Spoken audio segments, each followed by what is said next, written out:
Hola, buenos días.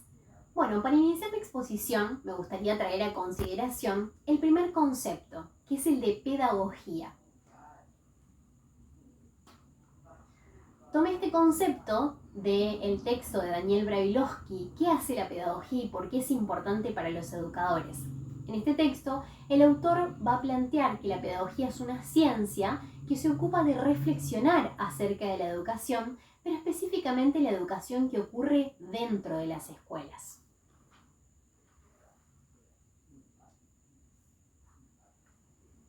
A su vez, en ese mismo texto, va a plantear algunos comentarios que hace la gente, que son comentarios sin argumentos, como por ejemplo que la educación ha perdido sus valores o que los niños vienen cada vez más inteligentes.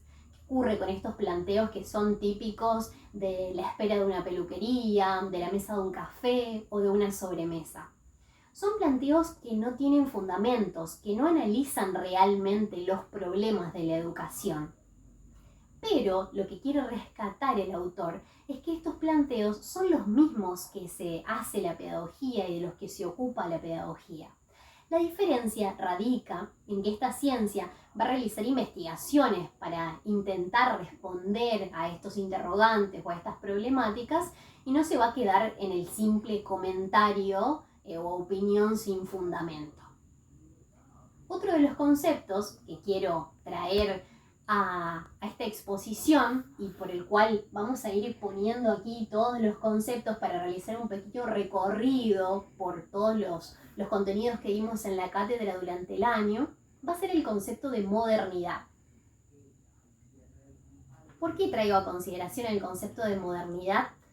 Porque la escuela, tal como la conocemos hoy, comenzó a forjarse en la modernidad.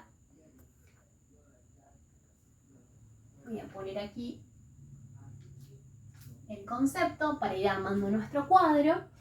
Bueno, este concepto de modernidad me parece importante destacar porque se produce una ruptura en ese momento con la cuestión religiosa y la ciencia comienza a avanzar de manera descomunal y la relación del conocimiento y la gente comienza a ser diferente. Entonces, es por eso que traigo este concepto a consideración. Allí se comienza a forjar la idea de la escuela. Y vamos a ver que la idea de la escuela no fue siempre de la misma manera. Nosotros reconocemos una escuela cuando la vemos por sus características y consideramos que esto es naturalmente así y que siempre se dio de esta manera. Hay en realidad distintos modelos de escuela y los vamos a descubrir luego que hagamos un recorrido histórico. Lo que quiero dejar a consideración es que analicemos, por ejemplo, que nosotros vemos una escuela y la reconocemos el edificio de una escuela porque tiene ciertas características y le llamamos escuela. Cuando ingresamos vemos aulas contiguas y diferenciadas y las denominamos aulas. También hay otras características que nos pueden ayudar a pensar en una escuela. Hay un mástil, los alumnos utilizan guardapolvo, hay una portera, se realizan actos, saludos a la bandera, hay un montón de cuestiones que nosotros fuimos aprendiendo en realidad en nuestro proceso de socialización, en nuestro proceso de institucionalización. Y esto no fue siempre de esta manera. En realidad, a lo largo de la historia hubo diferentes modelos y diferentes prácticas educativas que las vamos a descubrir, como dije recién, a través de un pequeño recorrido por el proceso histórico que nos fue llevando a lo que hoy conocemos como escuela.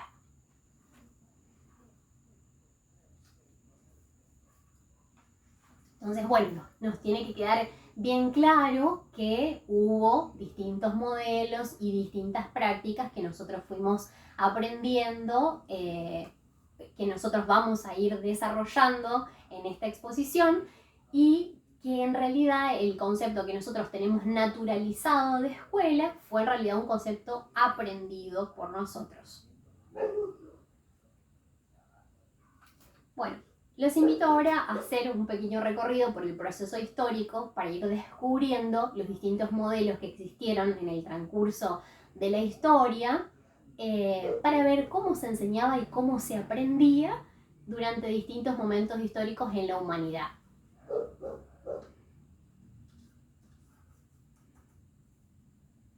Bueno, creo que sí, no me olvido de nada de este primer momento. Desarrollamos entonces primeramente el concepto de pedagogía, luego vimos que este concepto de pedagogía, luego de este concepto de pedagogía vimos que la escuela, tal como la conocemos hoy, comienza a forjarse recién en la modernidad. Hubo varios momentos históricos previos a la modernidad, así que recién en la modernidad comienza a forjarse esta idea de escuela que nosotros naturalizamos en nuestra infancia y en nuestro proceso de institucionalización. Luego vamos a ver que en realidad hay distintos modelos y prácticas a lo largo de la historia que nos llevaron a esta idea que les decía recién a través del ejemplo, que nosotros vemos la institución escuela y la reconocemos porque tiene ciertas características que la hacen así, ¿no es cierto? Que tiene un mástil, que tiene profesores, que tiene un grupo de alumnos, que usan guardapolvo y esas características que yo recién mencionaba. Luego vamos a hacer foco entonces en el proceso histórico. El primer momento de la historia en el que quiero detenerme es en Atenas. ¿Cómo se enseñaba y cómo se aprendía en Atenas? Allí la educación estaba a cargo de un preceptor. Los padres de las élites, esto vale destacar que es de las élites, le confiaban sus hijos o sus niños al preceptor. Este preceptor estaba encargado plenamente de la educación del niño y luego este modelo preceptoral pasó a estar a cargo de un pedagogo. Este pedagogo iba a alejar al niño de las malas influencias en la calle y lo iba a acompañar luego, a partir de los 6 años, cuando el niño comenzaba su formación como ciudadano, lo iba a acompañar a la escuela. Perdón, no, en realidad en ese momento no existía todavía el concepto de escuela. Vean lo naturalizados que lo tenemos.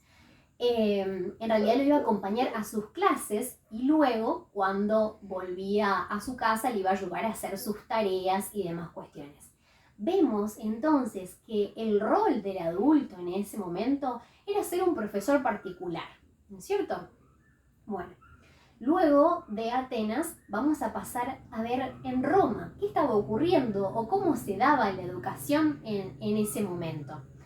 En Roma la educación estaba a cargo de un maestro, que era el catedrático, que estaba en una cátedra o sobre una roca desde donde realizaba sus enseñanzas, a sus alumnos que estaban sentados o en el suelo o en rocas y rara vez se sentaban en bancos.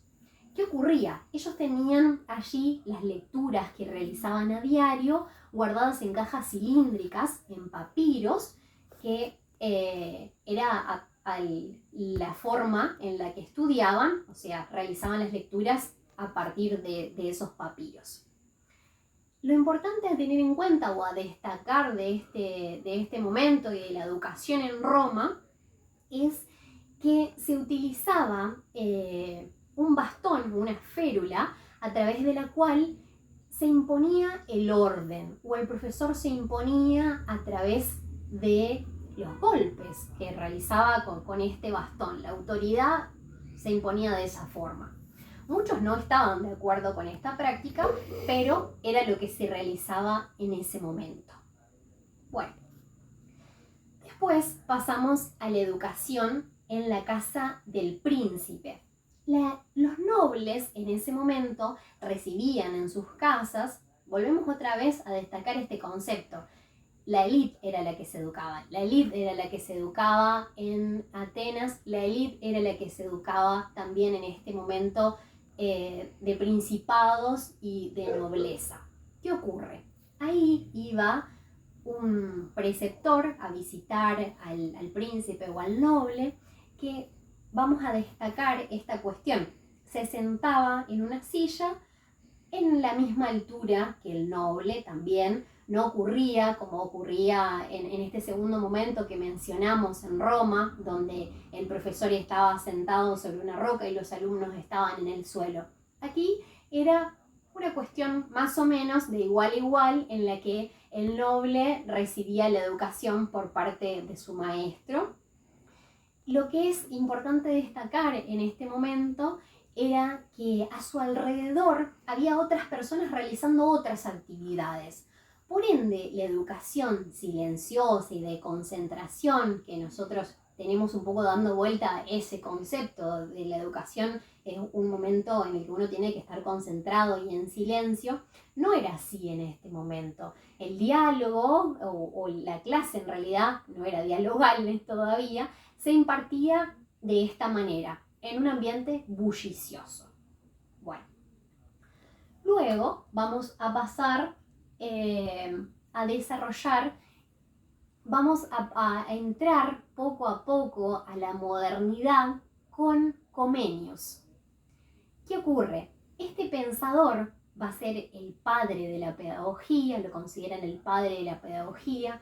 Él pretendía que todos reciban educación. Hay un concepto ahí dando vuelta de pansofía en el que todos deben ser educados, educación para todos, ¿no es cierto? Este autor desarrolla su obra máxima o más destacada en la que va a plantear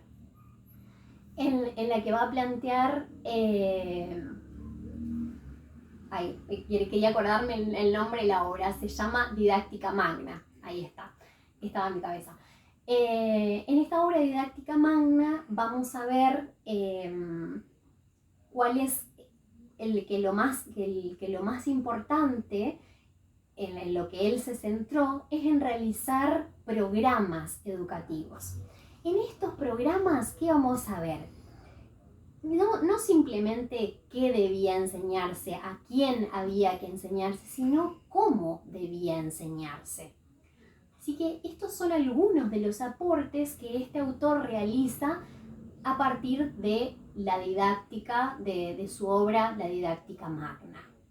Bueno, luego de Comenius, vamos a seguir en este recorrido histórico, en el proceso histórico, tenemos la escuela del padre Lassalle, o Lasalle. Este era un pedagogo francés, sacerdote también, cabe destacar, que en 1681 crea el Instituto de Formación Cristiana, en el cual se iba a enseñar. Lo destacable de este autor es que quería enseñar a masas, a una multitud de alumnos. Y lo logra, consigue hacerlo, y también se centra él en preparar a los docentes que iban a dar esas clases. ¿Qué es lo importante a tener en cuenta en este momento? Es que los alumnos, es que la educación iba a ser hacia las masas, entonces íbamos a conseguir educar a un montón de personas teniendo que poner a disposición muy pocos profesores. Eso era lo más importante. Los alumnos iban a estar ubicados en filas, mirando hacia el frente, iban a tener allí el profesor que iba a dictar su clase. Bueno, luego de la escuela de Lassalle vamos a ir a Lancaster. No quiero olvidarme de ningún papelito. No, todavía no. Bueno, en la escuela de Lancaster vamos a situarnos en Inglaterra en el siglo XVIII. Allí, en Inglaterra, en el siglo XVIII, vamos a tener a este pensador, a Lancaster. Él va a plantear la escuela a través de la enseñanza, a través de monitores. ¿Qué ocurre? Aquí los monitores van a ser alumnos avanzados con los que el profesor va a tener directo vínculo, o sea, en la clase se va a dictar otra vez, pensemos en un aula de alumnos mirando hacia alumnos en fila, con un profesor adelante, que va a estar ubicado estratégicamente detrás de su escritorio, de donde va a dictar la clase, pero se va a dedicar, se va a vincular directamente con esos alumnos monitores o esos alumnos avanzados, no con todos los alumnos. Y a su vez, esos alumnos monitores van a vincularse con los demás alumnos.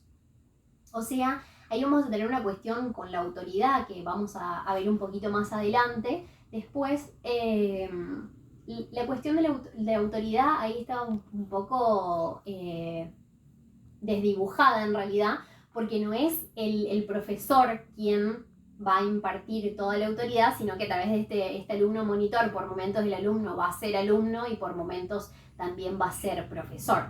Entonces vamos a tener una dualidad. Bueno, después vamos a seguir, todavía no viene este, pero ya lo tengo acá a mano. Vamos a seguir con las... A ver, voy a mirar el papelito. Las hiperaulas jesuíticas. ¿Qué ocurre con las hiperaulas jesuíticas? Aquí vamos a tener el concepto de decurión. ¿Qué es el concepto de decurión? Que se nos va a presentar en los apuntes de nuestra cátedra de pedagogía. Los alumnos van a estar ubicados en filas y van a tener un compañero con el que van a compartir el banco, con el que van a estar enfrentados. El profesor lo que va a plantear, en estas aulas jesuíticas lo que se va a plantear es alguna problematización con la que tengan que argumentar con su compañero de enfrente. Se va a seguir manteniendo este concepto de alumno monitor con el que el profesor va a tener vínculo, pero se va a trabajar en estas filas con alumnos enfrentados, con compañeros enfrentados. Así que bueno, ese es el concepto. Luego sí viene este proceso, que estaba acá, lo tenía a mano, proceso de industrialización y sistemas educativos. ¿Qué queremos decir con este proceso de industrialización y sistemas educativos? Vamos a ubicarlo aquí. Bueno, hay todos estos conceptos que dijimos anteriormente nos van a ayudar a pensar en la escuela de la modernidad. ¿Qué ocurre? Hay muchos procesos, en realidad son 4 los procesos, que nos van a ayudar a pensar esta escuela moderna. Son la revolución industrial, la revolución agrícola, la idea de ciudadano que viene aparejada con otros procesos políticos, esa idea va a surgir con otros procesos políticos, otras revoluciones políticas y sociales, y me está faltando la revolución tecnológica. Así que son esas las 4 revoluciones que nos van a ayudar a pensar en la escuela moderna, o más acercado al concepto con el que nosotros crecimos, ¿no es cierto? Bueno, este modelo, en realidad, tiene fuerte influencia de Michel Foucault. Este pensador va a hablar del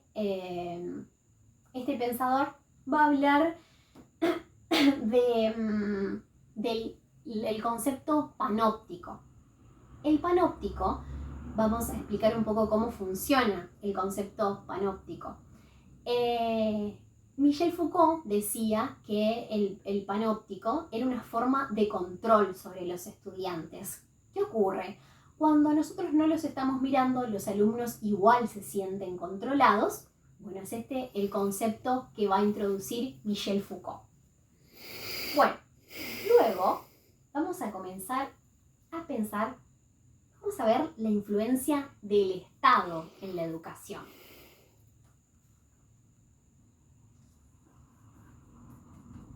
¿Qué ocurre? Luego de estos procesos de industrialización, vamos a ver que las sociedades modernas van a comenzar a necesitar educar a toda la sociedad.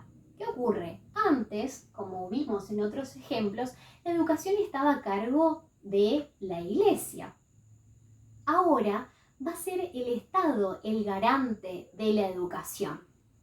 ¿Qué ocurre? Van a surgir, las sociedades modernas van a necesitar educar a todos porque necesitábamos tener como naciones una misma lengua, una misma historia y además una misma idea de cultura. Entonces, el Estado va a ser el único capaz o el garante de otorgar eso a todos los ciudadanos. Entonces va a ser el Estado creando leyes que se va a ocupar de hacer programas educativos, esta idea que traíamos de Comenius. Vieron cómo nos vamos ayudando con muchas ideas, algunas las dejamos de lado, otras las reafirmamos y las traemos a la idea de educación actual. Entonces, el Estado como garante de la educación va a enseñar en las escuelas principalmente, entonces, una misma lengua, una misma historia, vamos a tener los mismos próceres, todos en el mismo territorio, y vamos también a estudiar la misma cultura. Vamos a comenzar a sentir este ser nacional. Bueno, luego vamos una vez,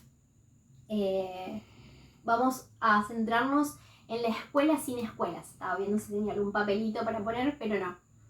¿Qué ocurre con este concepto de homeschooling? No es todavía el concepto de homeschooling, ese viene un poquitito más adelante. La escuela sin escuelas es un concepto de Ivan Illich.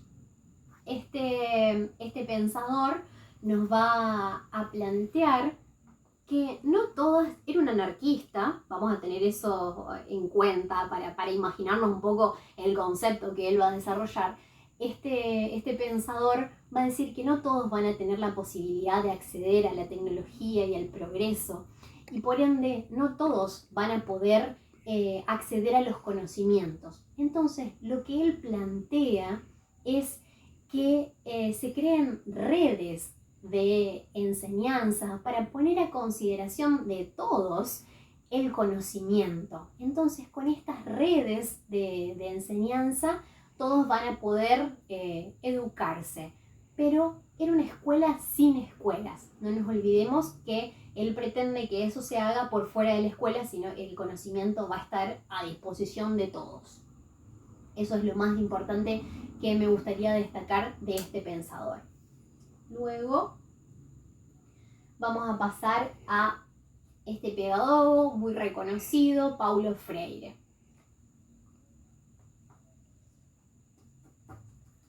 Bueno, ¿qué plantea Paulo Freire? Paulo Freire es un brasilero, pedagogo muy reconocido, como decía antes, que va a estudiar de América Latina cómo se producía, cómo se llevaba a cabo los procesos de enseñanza. Él va a encontrar un problema en la educación en América Latina. Bueno, seguramente más de un problema, pero hay uno que vamos a traer a consideración, y que es que la idea de bancarización, la idea de educación bancarizada. ¿De qué se trata esto? Los profesores o los maestros iban a hacer un depósito de información en las cabezas o en la cabeza de sus alumnos. Entonces, lo que él ve, también cabe destacar que él trabajó mucho la idea de oprimidos y opresores. Vamos a ver dos figuras acá que es importante destacarla. Los oprimidos van a ser, en este caso, los alumnos, y los opresores van a ser los profesores que pongan ese conocimiento en la cabeza de sus alumnos como una cuestión bancaria. Realizan un depósito de información así, sin más. ¿Qué ocurre? Lo que él plantea es traer el diálogo al aula. Entonces, esta va a ser la respuesta para que nosotros pensemos en... Esta va a ser la respuesta o la solución que él trae para la educación de la liberación. Vamos a liberar a los hombres a través del diálogo, mediatizados por el mundo. Entonces, este es el planteo que realiza Paulo Freire. Llevar el diálogo, llevar las preguntas al aula, la herramienta va a ser esa para ayudarnos a dar la clase. Bueno, otra de las cuestiones que me parece interesante de destacar de Paulo Freire es que siempre va a tener en cuenta la cuestión de los conocimientos con los que vienen los alumnos y a partir de eso va a comenzar a trabajar con ellos. También escuchando al otro, por eso se plantea la cuestión del diálogo. Bueno, luego de Paulo Freire, como les había adelantado ya sin querer, vamos a llegar a la idea de homeschooling, la escuela en casa. ¿De qué se trata la escuela en casa? Vamos, lo que se pretende, los que promueven este movimiento, es que si el alumno, si el estudiante, ya podemos empezar a hablar un poco del concepto de estudiante, ya no de alumno, si el estudiante tiene la posibilidad de educarse en casa, no va necesariamente a estar regido por los programas educativos que plantea el Estado. ¿Vieron cómo estamos dejando un poco atrás la idea primera de Comenius que me planteaba llevar un programa educativo? Aquí en la escuela en casa el alumno no va a estar necesariamente regido por los programas educativos del Estado y a su vez, que otra de las cuestiones que puedo destacar de eso es que vamos a estar un poco más resguardados de las cuestiones que se producen en la escuela. A ver, ahí en la escuela el alumno va a estar, por ejemplo, afectado por lo que ocurra en el entorno y en el vínculo con los demás estudiantes. Puede haber problemas de drogadicción, de violencia, y teniéndolo en casa podemos protegerlo de estas cuestiones. También ahí no va a haber competencia en las escuelas, algunos puntos negativos que se destacan de la escuela en casa.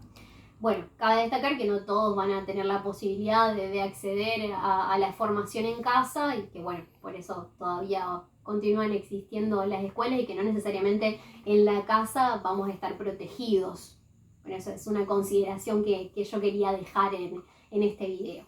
Bueno, luego del homeschooling vamos a comenzar a pensar en dos conceptos que me pareció importante traer a consideración, y es el concepto de la escuela tradicional y de la escuela nueva.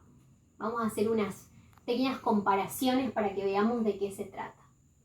Tenemos la escuela tradicional y la escuela nueva. Bueno, en la escuela nueva los contenidos que se van a dar se van a ofrecer de forma diferente. No vamos a esto que planteaba Freire de poner una idea en la cabeza del alumno. No, ya no se va a dar así en la escuela nueva. La escuela nueva lo que va a poner es a consideración de los estudiantes la información.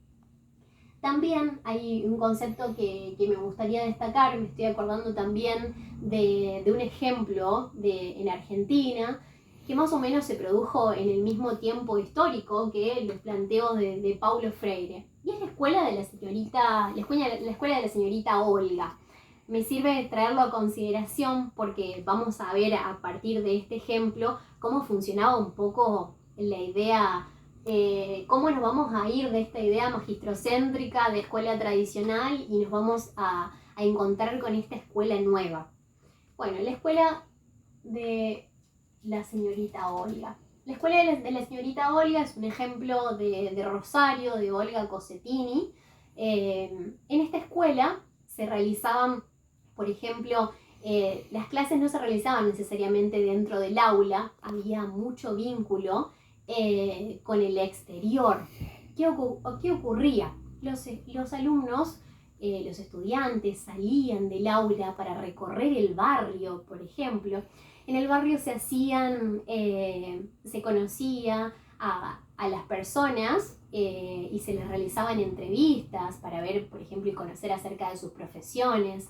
Se estudiaba matemática, geometría, por ejemplo, teniendo en cuenta las distancias que se recorrían desde la escuela hacia el lugar que iban a visitar, que podía ser una plaza. También se podía estudiar geometría, por ejemplo, viendo una fuente en una plaza y sacando las medidas. Entonces, bueno, vamos a ver que esta es la forma de funcionamiento de la escuela nueva, poniendo toda su atención o en el centro ya no al maestro, sino al niño, para que viva de una manera muy afectuosa. Y ahora vamos a ver un poco el concepto de afectos también. De una manera muy afectuosa se iba a dar el vínculo que tenían con el alumno. Ya no una cuestión autoritaria, que el alumno, que el profesor viene con el conocimiento desde afuera y lo tiene que traer al aula, sino van a ir descubriendo juntos la naturaleza, el entorno. Bueno, lamentablemente esta escuela se cerró con el primer mandato del gobierno de Perón, pero lo que vamos a destacar es que en realidad era una escuela también elitista, no tenían acceso a esta escuela todos. Así que bueno, en el primer mandato de Perón esta escuela se cerró, de todas maneras siguió funcionando por algún tiempo más, porque los profesores que dictaban clases ahí, o los maestros en realidad, siguieron manteniendo un poco esta idea de la precursora que fue Olga Cosentini. Bueno, quiero traer a consideración este concepto de afecto que les había comentado recién. ¿Qué ocurre? Ya no va a ser importante solamente, no van a ser importantes solamente las notas de los profesores. También va a ser importante que tengan capacidad de dialogar con sus alumnos para ver cómo se sienten, más allá de su condición de alumnos, en su condición de individuos, cómo se sienten o cómo están. Entonces es muy importante este vínculo afectuoso con los alumnos. Y el último concepto que quiero traer a consideración es el de autoridad. La autoridad ya no se va a imponer como en un primer momento a través de la férula y el bastón que dijimos al inicio, sino que la autoridad va a ser algo que se conquiste. En realidad el alumno va a querer recibir el acompañamiento de su profesor y por eso lo va a respetar, lo va a escuchar, y así es como se construye la autoridad. Bueno, creo que ya realizamos este breve recorrido por todos los conceptos que nos acompañaron a lo largo del año en la cátedra de pedagogía. Así que bueno, muchas gracias.